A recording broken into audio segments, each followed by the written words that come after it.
Good afternoon, everybody, and thank you very much for joining us this afternoon for our webinar on supply chain management, controlling risks and profitability in 2022. I'd like to thank everybody for joining us. This seems like we say this every webinar, but this has genuinely, I think, broken a record for the amount of attendees we've had sign up. We're close to 300 on the webinar today, and I think it just goes to show the level of interest there is.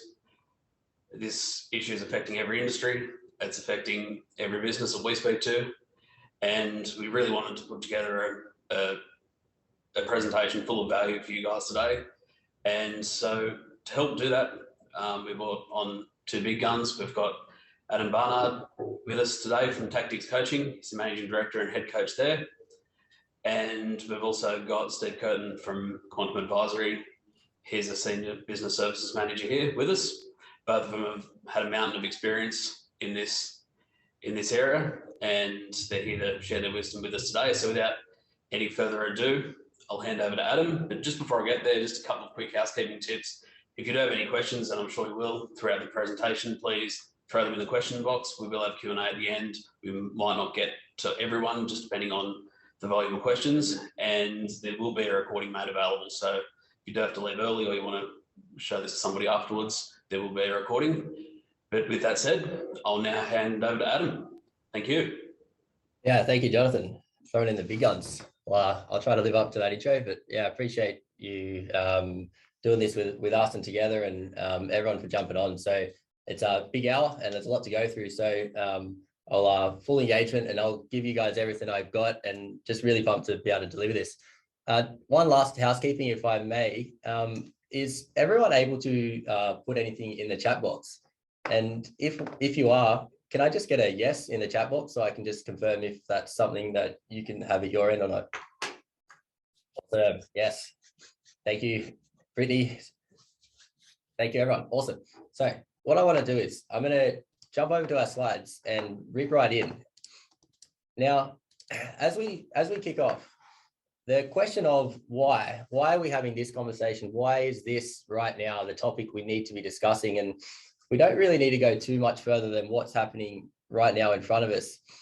Without naming the company name, just last week, there was a major builder that unfortunately has gone into administration. Now, the question of how does a $4 billion worth of work company put themselves in that position? And it is because of supply chain and how the market is going right now. So how are we going to make sure we manage that and handle that in the correct manner? So everyone from new home builders being in the space of buying or selling a product today and ordering and paying for said materials down the track. How do we make sure we manage that? So there is builders that are putting themselves, especially in Queensland, in a place where there's 30 to 40% increases to their cost to build a house. So how do you manage that? A company cannot survive if it's not handled properly. Steel supply. How do you sign a contract for to supply steel, and then if it's fabricated at a later date and the cost to for labor or for any of that product for the coating, if that moves, how do we make sure we manage that? So everything from building a new home all the way through to selling PPE and workwear and safety equipment. It is adjusting and moving and changing. And in some cases, we are seeing the 30 to 40 and up increases to the cost to do business right now. That is just an unprecedented time. And that is why we're having this conversation. And we're highlighting this right now because there's got to be a reason for us to go through this training. And it is because we have to get on top of this in a systemized way. So a big part of being coaches and what we do, we work with companies around the country, and we've had to identify how to actually fix this problem. Now, it's not a one solution fix to managing your supply chain. And what we've identified is core areas that we need to be on top of. So what I'm going to show you is what those core areas actually are, and then go into the teeth of an actual tool and a solution to the conversation. So if we were to look at our ability to within price changes, which is here on the top circle, how do we find and attract our ideal clients? How do we make sure that we're working with the jobs and the work and the sales that are the right GP, and they're sitting where we need it to sit? So how do we identify that? Do we have a solution, a system that makes it happen in a reactive and quick manner? And if we do that, we give ourselves a green in this box. So if we're a green, if we're able to identify it quickly, have the correct customers at the correct GP, we are doing that correctly. If we are just selling whatever comes to us and we're making a sale, we're doing the work and hoping that we're okay, we're sitting in a red there. So our ability to manage this, and again, we're going to go into it in a systemized way, is absolutely critical right now. If we look down to the left circle here on the bottom left, find and retain great people. Now, you might be asking why and how does that sit within supply chain management? Right now, your ability to attract the right people, retain them, is going to be core to building relationships with those that they have already got relationships with. It's going to be critical to your business operating in a manner so that you can stay on top of this conversation.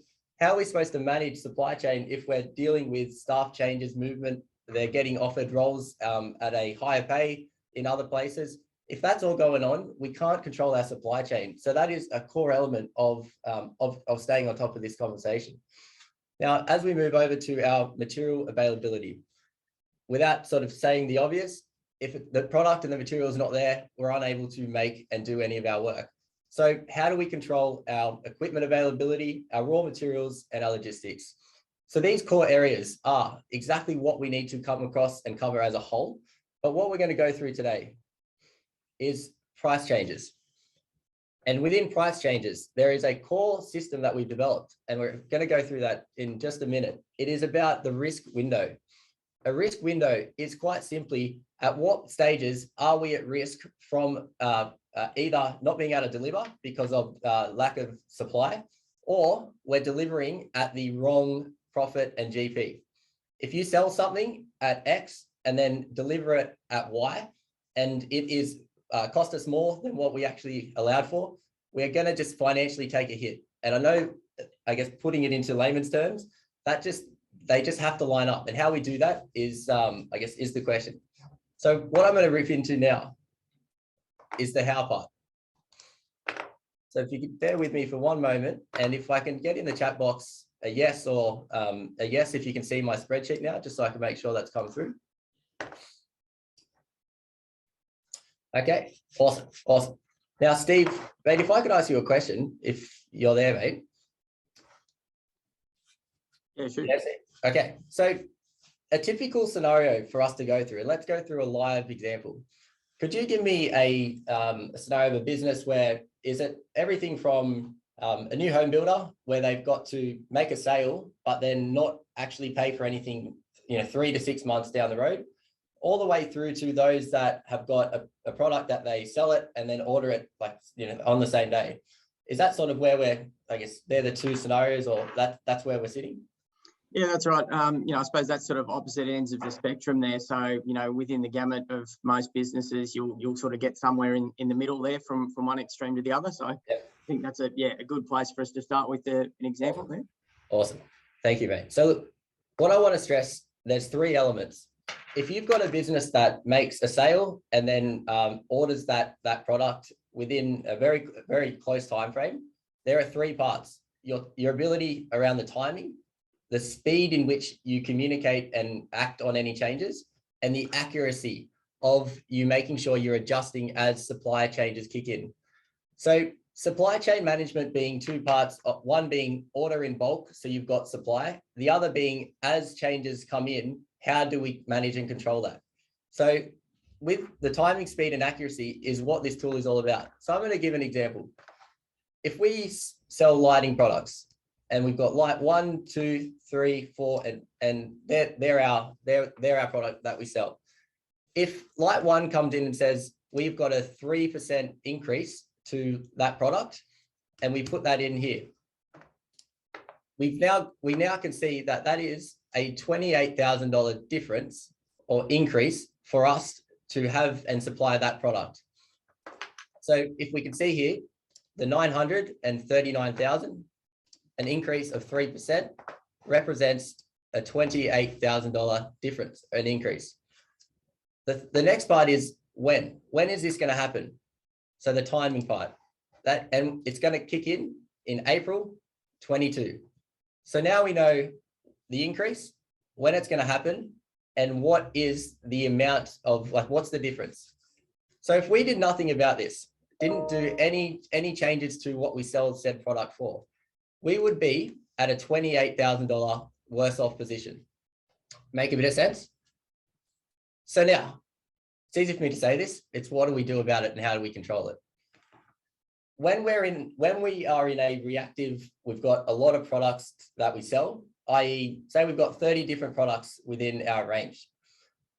Who thinks that 1 month goes very quickly in that the change could kick in? We don't react and adjust accordingly. So we don't say update our pricing and we don't sell it for the right number to factor that in. And 1 month passes, we sell the product. We then realize the GP has been damaged or impacted. And then we get back on top of it and we make the change. Who's ever been in that position or has ever had that happen? If in the chat box, if you could put a yes, if you've ever had that for yourself. So if we ever had a change, we didn't quite jump on it quickly enough, the speed, and then we realized that once we'd made sales and had an impact to our GP. So what we need to make sure we do is, once we've identified it, we are then able to, up the top line here, in income one, if this is light number one, what do we need to increase that sale number by to cover the cost, to cover the increase? So if I was to put a 3% increase here, we can see that's a $39,000 difference. We don't need to increase it by 3% because it's 28,000 is what we're covering. So if I was to put 2.2%, we're at 29,000 over here. So if light number one supplier says, Adam, I'm putting up that product by 3% in April, and it's $28,000. I can then say, I need to put up our sales for that product by 2.2% in April. And I know that I'm going to be okay and covered. So the simplicity in this is we can react quickly. We jump on it with speed. The timing is correct because we know it's April, and we adjust with accuracy, because a 3% increase to the product is not necessarily then a 3% increase to what we sell the product for. It's in this case a 2.2% increase because I'm able to play with it with the number and make sure that it lines up. So it's super critical. Now, if you have a scenario where you miss 1 month, we're 1 month behind the change and making sure that we adjust, that 1 month for this product represents $2,349. So 28,000 for a year is 2,300 for a month. So if 1 month we react a bit late, it's $2,000. But if you've got 20 products and you multiply that speed time by how many products you've got, we're starting to talk and get close to 6 figures here. So that is why the speed and the accuracy absolutely matter. So what I encourage and want to stress is having a system and having a tool where all your products are listed and clear. Whenever there is a change, you need to adjust it and have a Monday review. Any changes are put in straight away, and you can be clear on when the change, what the change is, and what we need to do about it. And we don't ever fall into we missed the boat or we missed the window of nailing that down. And does that make sense? I really want to stress the point on this, where the simplicity of just doing this, but consistently, will make sure you don't leave yourself in a little bit of a shortfall or a bit of a gap. If I could just get yes in the chat box, if I may.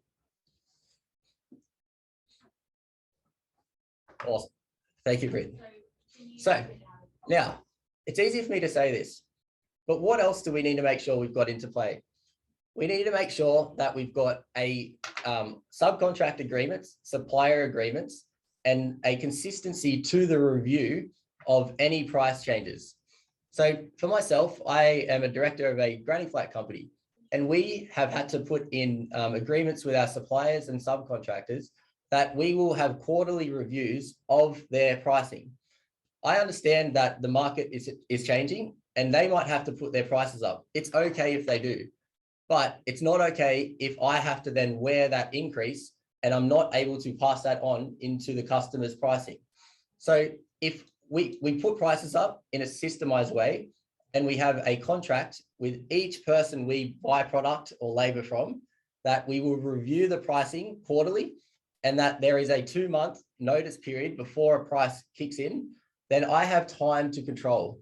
I can actually manage the change, because I don't mind if everyone wants to double their cost, as long as I can pass that cost on into the sale.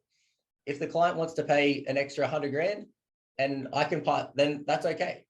But it's not okay for the prices to go up and the business be the thing and the one that wears it fully. And there is the agreements and the clarity of each subby and subcontractor and yourself locking in your review period and how you're going to assess, adjust, and move their pricing is absolutely critical.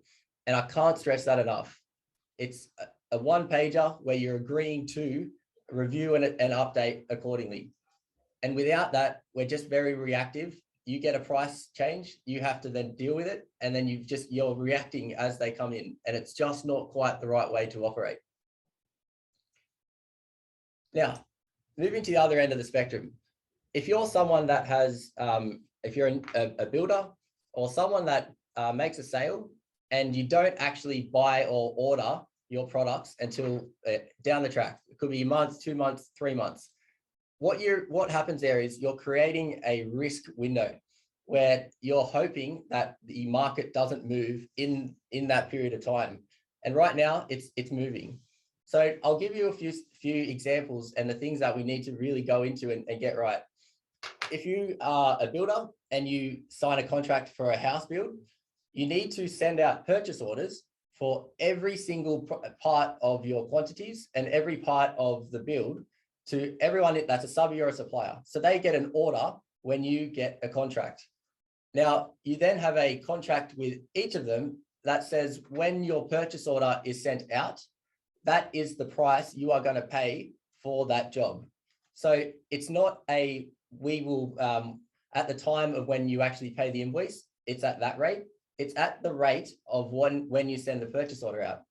So if I strip it down, as a builder, if I sell a granny flat today, everyone gets a purchase order tomorrow. If I don't start that job for 2 months' time, the price that I'm paying is for what I sent the purchase order out as. And we've got an agreement that is how we operate. And that for me just completely de-risks the chance of my brickie putting his rate up by 40 cents a brick, and we've got 50 granny flats to build. That's a lot of money that I've got to wear, because the customer is not going to change their price that they've agreed to in their contract to pay us, and they shouldn't have to. But I need to make sure that the building company is not the one that's completely exposed. So the simplicity, and if I was to strip it back again, if you sell a product that has got a lead time, sending out orders to give said suppliers and subcontractors the locked in work, it's theirs. So they've got a job. You've done them a favor. But there's an agreement that purchase order equals what you are going to pay them for that job. They're not allowed to come in and up their rate for purchase orders that they've already received.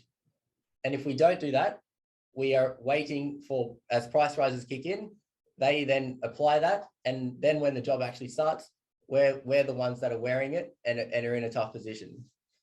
So the flow of this is looking at both ends of the spectrum. If you've got products that you sell and order, you need to have a system in place where as changes kick in, you can put it in quickly and accurately. You can apply the change correctly. So we need to put up our sale price by said percentage to cover it. And you know when you need to apply that. Now, if we do that loosely, you're going to have little holes. You're going to manage it still. You're going to get through it and adjust and see the change and then react. But you're going to do it in a loose manner, and your profit is going to take a huge hit. It's where you're going to see a little increase and not do anything about it at the right time, and then react to it. And then it happens again. So It needs to be like speed, accuracy, and with the right timing. The other end is when there's a lead time, just absolutely ensure you get the sale. Your orders are sent out to lock in what you've allowed for and what you're getting paid for that job, whatever that product may be. It's not just as if you're like, if you build new homes. And then there needs to be an agreement with your subbies and suppliers that purchase order equals what we pay for that work. Does that make sense? If I can, in the chat box again, I'd love to just get a yes if that message is coming through.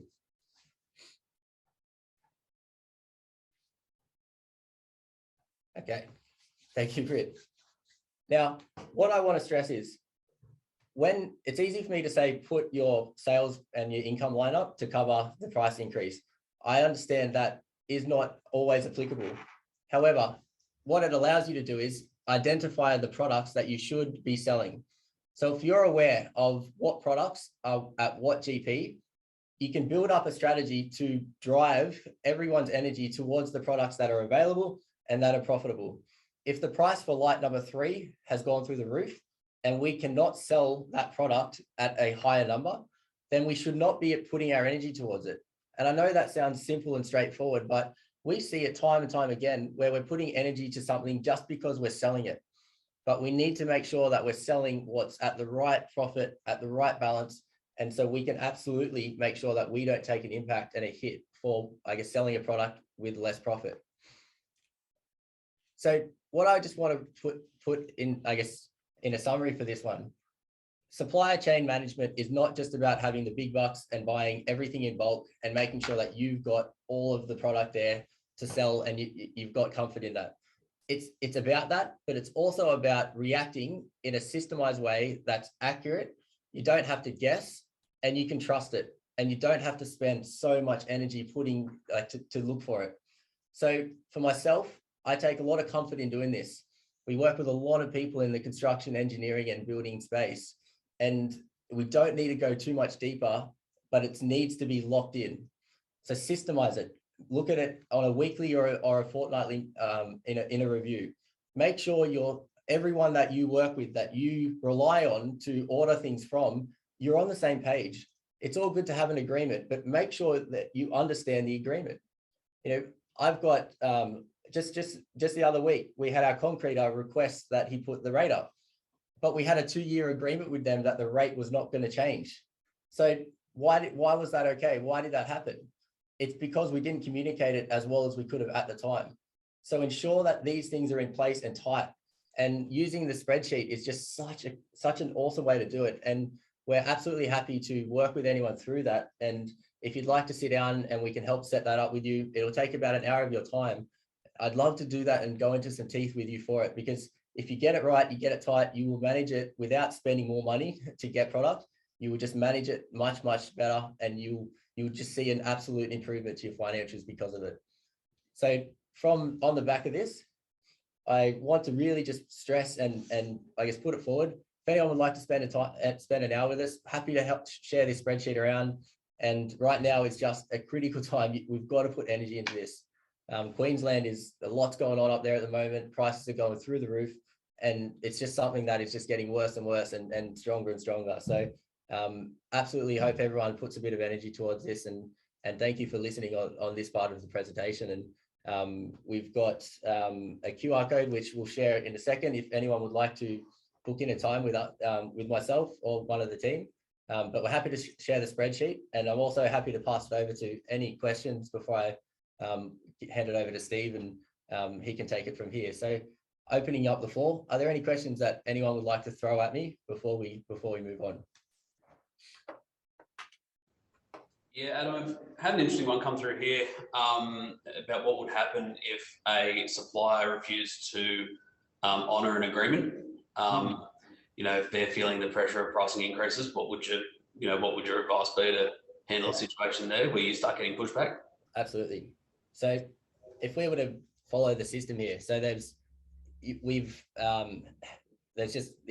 playing hardball. We need them. We can't sort of really, go anywhere else. What's the next thing we need to be able to do? We can control timing. We need to know the speed and the accuracy. So the first thing is, what's the change that they're wanting to apply?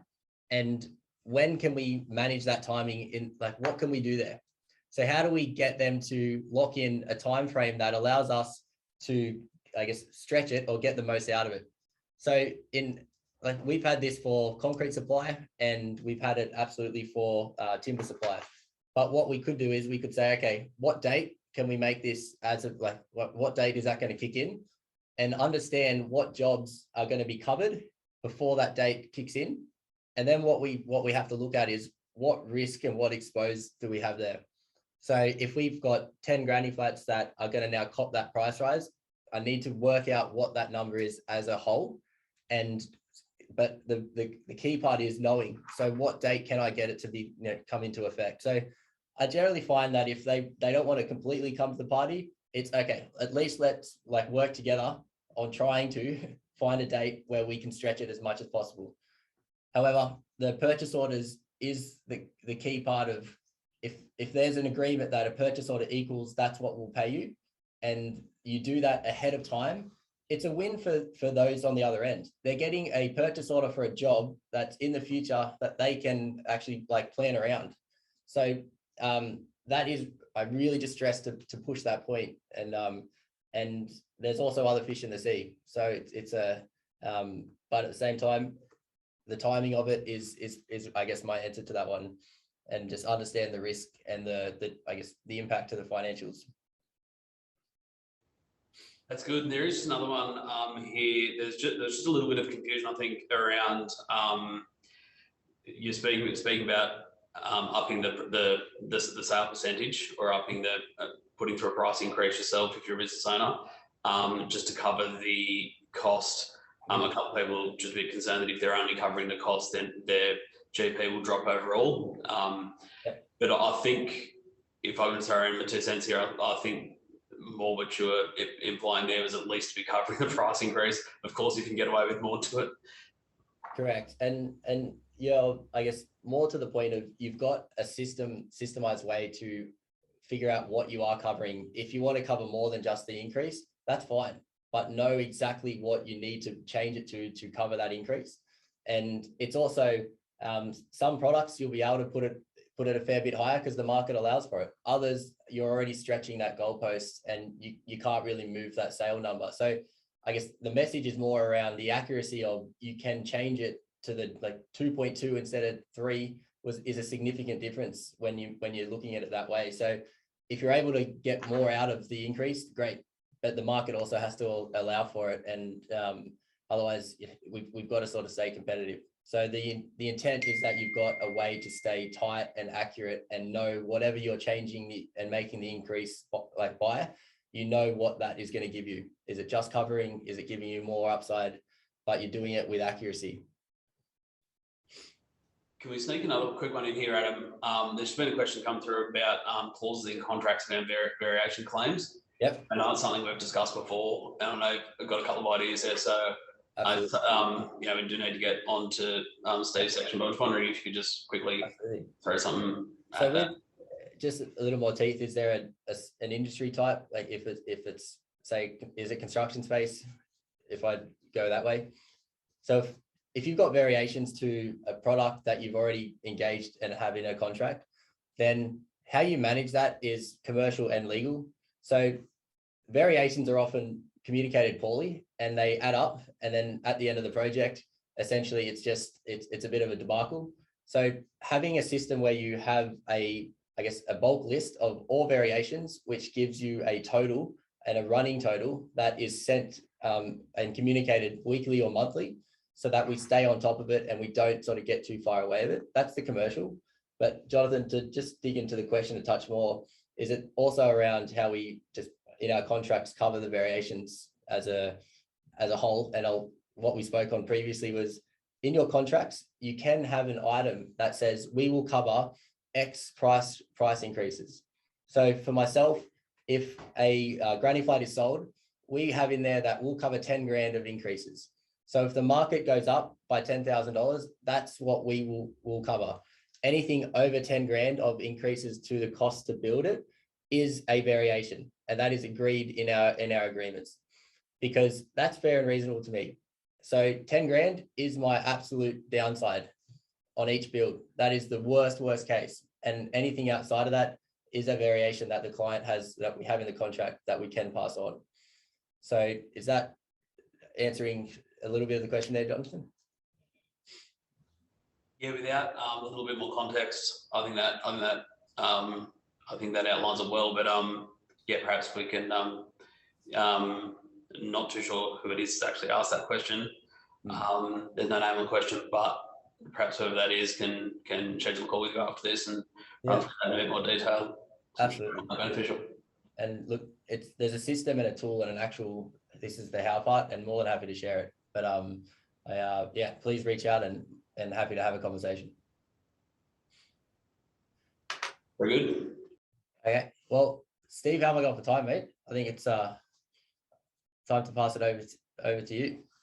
Yeah, thanks, Adam. We're about halfway through, so that's a good point to change over. So, yeah, obviously, a few of the concepts and things that Adam ran through there, we're sort of using building and construction industry as an example, but, you know, a lot of those concepts and things will apply across the board.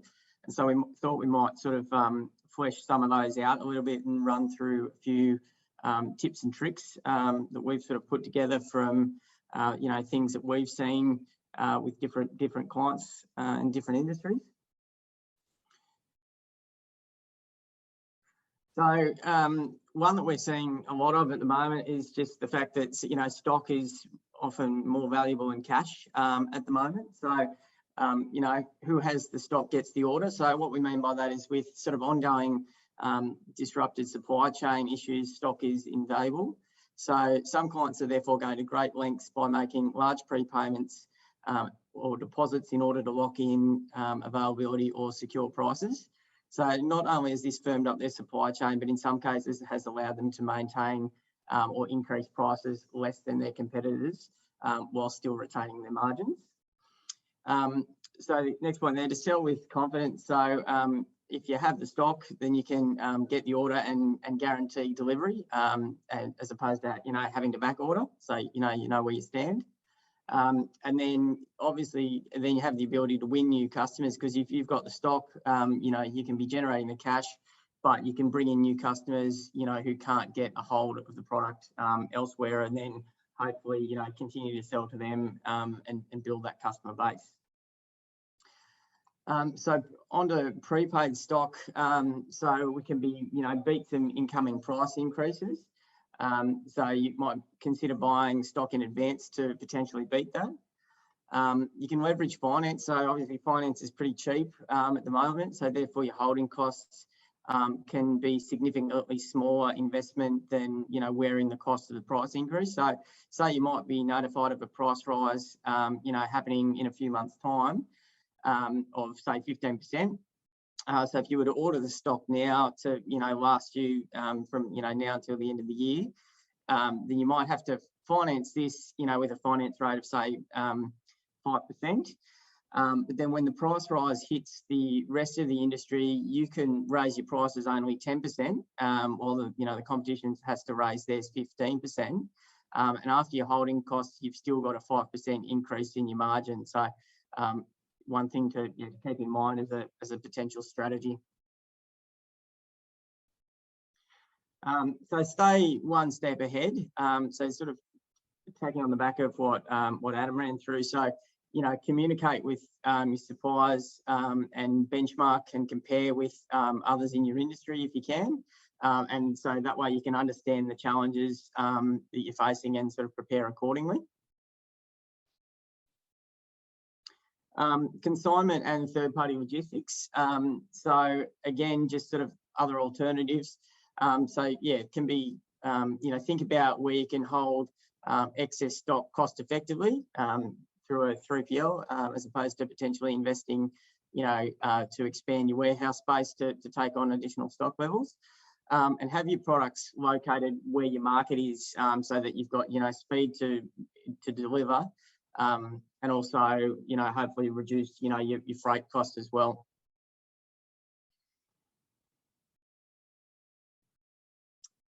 So margins are not a canary. So this is the old canary in a coal mine analogy. So what we're saying there is that Your GP margin is not a lead measure, so it's the result of your business activity. So therefore, don't wait, before prices increase. So forecast your price rises, scope and quote accordingly. And the thing to note there is that the flow-on effects to cash flow will make the situation worse if there's a delayed reaction, as Adam was talking about there, if there's a lag. So on the topic of price rises, so we're talking about little, often and tailored.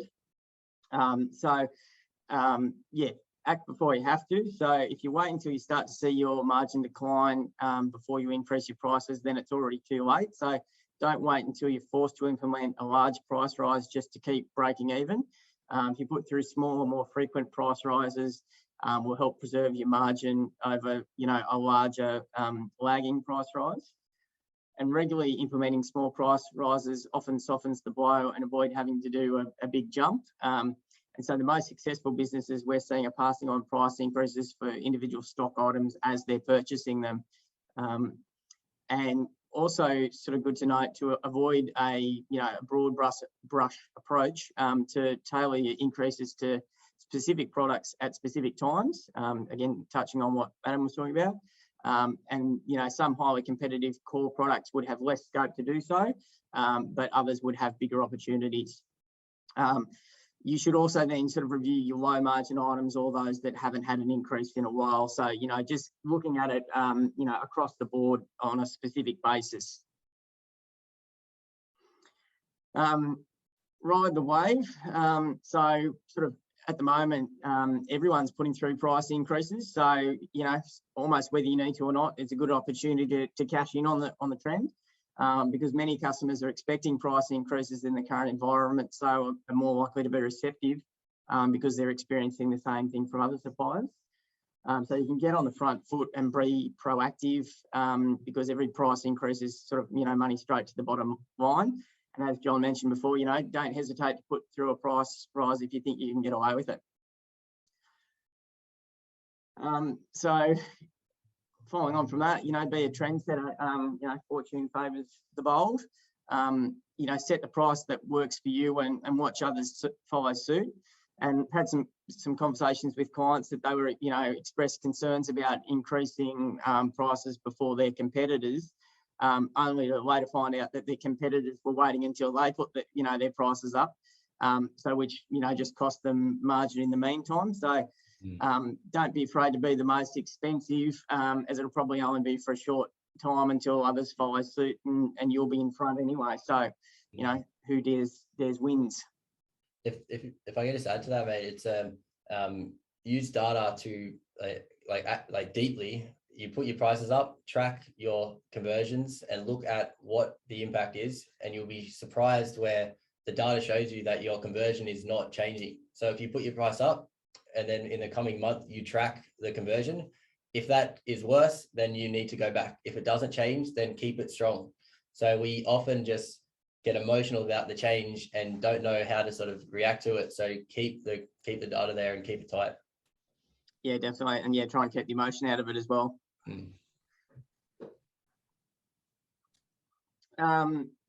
So what we're talking about here, break even in the AM and then discount in the PM.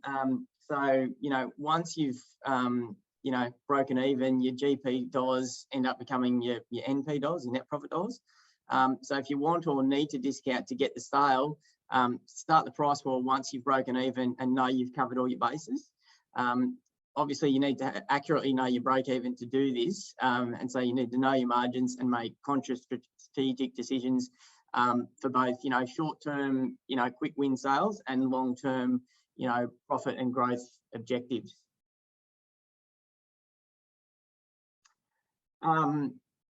Freight charges and shipping are obviously, drastically risen, have been a bit of a killer recently. So you need to, buy smart and ship smarter. So, that can be filling up containers, consolidate shipping, and also being very careful about, shipping between, locations if you've got, different warehouses around the country, because, they can add up quickly as well. And so it's also a good time to consider your fulfillment strategy and your contract of internal delivery. So yeah, good opportunity to review those and make it work better for you. Keep it all visible, so know where everything comes from, and so we're talking, you know, everything that's an input to your business, not just your core products. So know where your suppliers are sourcing their products from as well. So we've seen, you know, a lot of you know, European suppliers still source a lot of their products from China, for example. So, you know, any impacts there will sort of flow through. And so supply chain issues, you know, something minor can have a major disruption. And so we had an example of a business making, you know, some natural Australian skincare products, and they had no issues with, you know, producing their product. However, they were caught short when they had issues with the supply of materials, as their packaging was all made in South Korea, which they couldn't get. So they had shelves full of unpackaged product that they couldn't get the packaging for, and therefore they, you know, they couldn't get it out the door.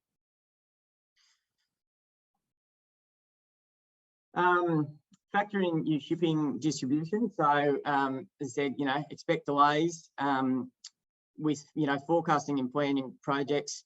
Factor in those potential shipping delays and the cash flow impact that might have. So can you afford to have a half complete project or delayed stock?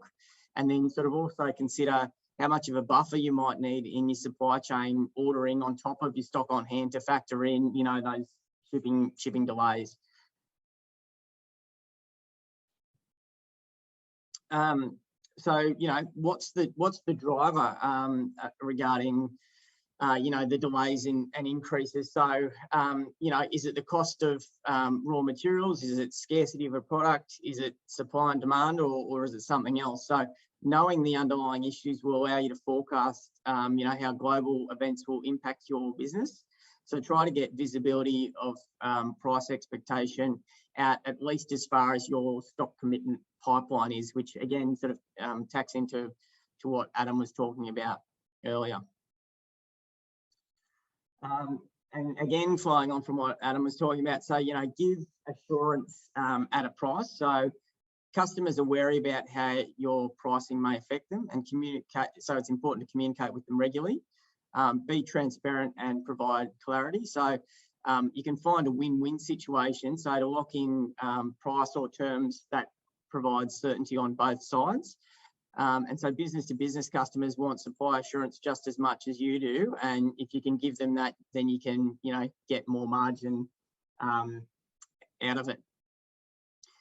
So that's sort of just a very sort of, you know, quick run through. I want to set a few tips and tricks and things that, you know, we're seeing and might apply across the board. The next thing we just wanted to have a bit of a look at is sort of taking on with the spreadsheet that Adam ran through, but having a look at the connection to cash flow. So what we've got here is a bit of a sort of a typical, you know, and I use the word typical loosely. Obviously, every business is different, but a typical business with, you know, a cost of goods sold of 65%, generating a GP of 35%. We've got overheads of 20% and a net profit of 15%. So you'll note that we've just ignored interest, tax and dividends just for the sake of simplicity in this example.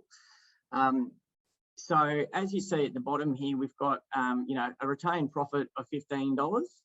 However, we've got a working capital requirement of $13.55. So that's, you know, our investment in inventory and you know, money tied up in debtors and creditors. So we only have a cash surplus of $1.45 there. So we'll just have a bit of a run through an example here.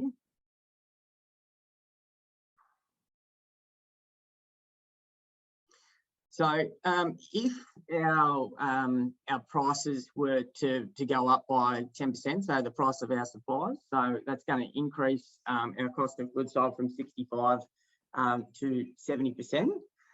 You'll see that will then, this is again looking at the cash flow impact, that's going to give us a cash shortfall of $8.55.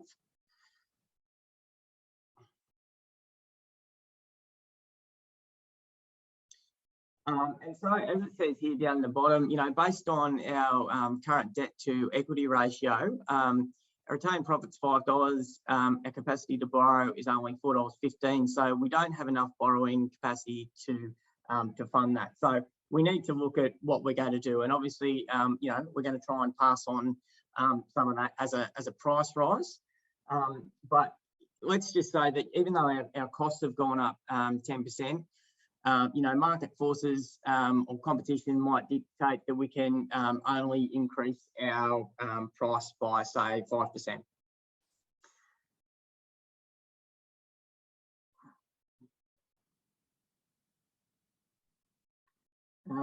And so let's just say we can still keep our overheads at 20%. So that's going to give us a shortfall of $3.55, which is still not what we want, but we could now potentially fund that through borrowing, but we might have a look at some other options here as well. So what we can do there is look at the the working capital side of things. This is looking at the profit. We've managed to improve our bottom line there. So we've got our retained profit of $10. But if we were able to improve our working capital timeline, so at the moment where our accounts receivable or our debtors are sitting at 40, almost 42 days. So if we were to collect our debtors a bit earlier and say bring that down to 35 days, we're also going to make sure that we try and increase our inventory turnover, get our sales team at work. So we're going to increase that decrease that by a few days to 88 days on our inventory. And we're also going to let our creditors, run out a little bit longer to our 90 days. And so you can see there that then gives us a cash surplus, back in the green there, of 77 cents. So I suppose the purposes of that exercise is just to show that it's not just the profit side of things that we're looking at, it's also then the cash flow and how we're sort of actually going to be able to fund that as well. And so it's sort of a two-pronged effect to be able to turn that around. And so it's not always the end of the world if it can't all happen through an increase in the price there.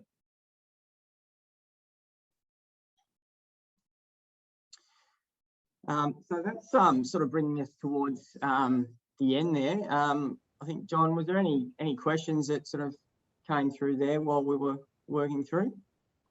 Yeah, thanks very much, Steve and Adam. That was excellent. And there are a lot of questions. So don't know if we'll get to all of them, but we'll try to get back to everyone one way or another. So I guess just before we do get to the questions, though, a lot of people on the call may want to reach out to Adam or yourself, Steve, following this call to discuss that risk window and the cash flow connection in a bit more detail. I think you've got a bit of a poll there you can launch, Steve, if you want to throw that up there if anyone wants to reach out. And of course, we'll be in touch with them after this. But I'll get on to some of these questions.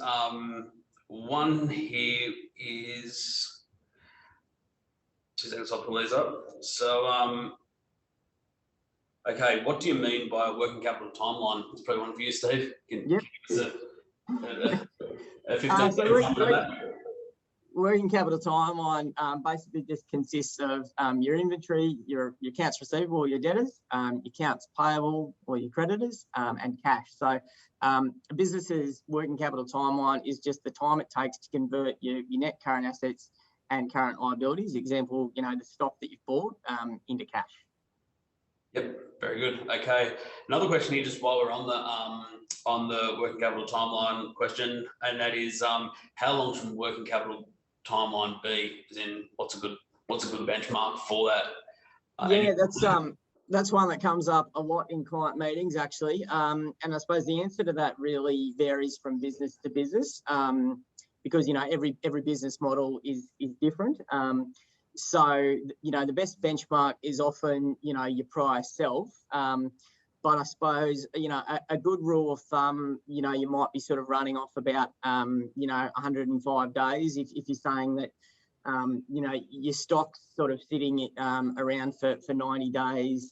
You know, you're taking 60 days to pay your creditors, and then, you know, you're collecting your debtors within 45 days. So, you know, that'd be, you know, 90 plus 60 minus 45 is that 105. So I suppose that's a good a rule of thumb as we can, you know, sort of give dependent on your, you know, your business model. Very good. This one I'm going to sort of open the floor to both yourself, Steve, and Adam, because it's a bit of a big one. How can I increase gross margin when customers are resistant to price increase? So yeah, obviously someone's getting pushback as is to be expected. Any ideas straight out the gate there? A short one is get really good at a sales process and your ability to talk through it.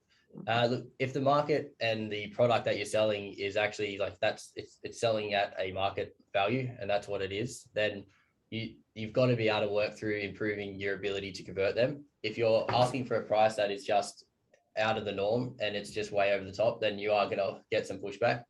But it's a combination of making sure it's the correct number that covers what you need it to cover and it gives you what you need and don't go too much more. So you're still competitive, but spend a lot of time streamlining and tightening up how you convert any sale and new business. And a combination of those two is how we approach it. And in a layman's term, but short answer.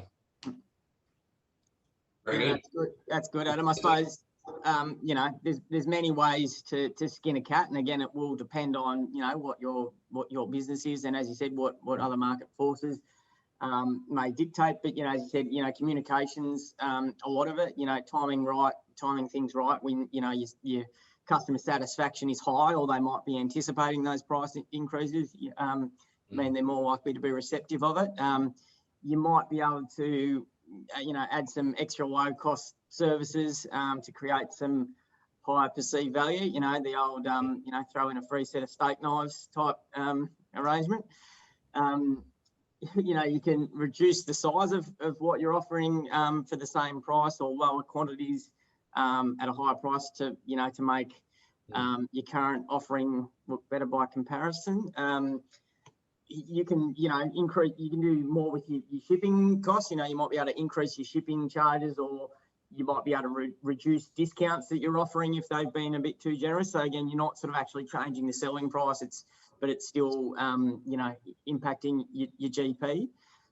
Or you might be able to, you know, bundle products and services to, you know, to spread the increase or the pain over multiple products. I suppose there are a few ideas, but said will be a bit dependent on what your business and your customers, you know, will accept. But yeah, there are a few ideas. Very good. Another one here that might be in your domain there, Adam. So sort of touched on this before with sending out purchase orders as soon as you get a signed sales contract. But this is how far in advance should I try to lock in purchase contracts? So based on what you were saying, is it really ASAP? Yeah, as soon as you make a sale and you're locked into a certain price, then you want to secure and lock in those that are, you know, you've got to engage at the same time. So if I sign a contract today, I want tomorrow to be the time where they get the order as well.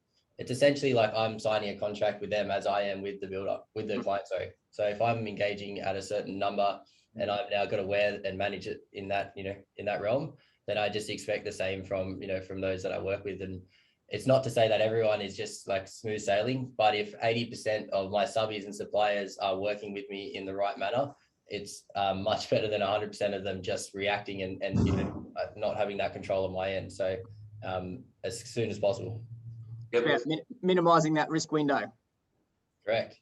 Or it's fine that the window is like it's there, but as long as you have got the control over it. So if you know that in 3 months' time, the increase is going to be whatever that number is, as long as then that is not just being worn by you, it's okay. But the kicker I found is if you do it ahead of time, you have the best chance. So if someone comes and it's at the moment of, hey, there's a variation, it is tough to get a client to understand why it costs more to do whatever said work is. If ahead of time it's positioned that it is normal in the site works that there is going to be some unforeseen concrete or in grounds that we can't sort of predict, and that will happen, but 3 months before we start, they get it. Like, how can I know what's in the ground? But at the moment of in the ground and I say, hey, like there's another 10 grand, it's not an enjoyable conversation. So same one earlier. So how quickly can you sort of have the chat? Yeah, that's touching on a question that's come through.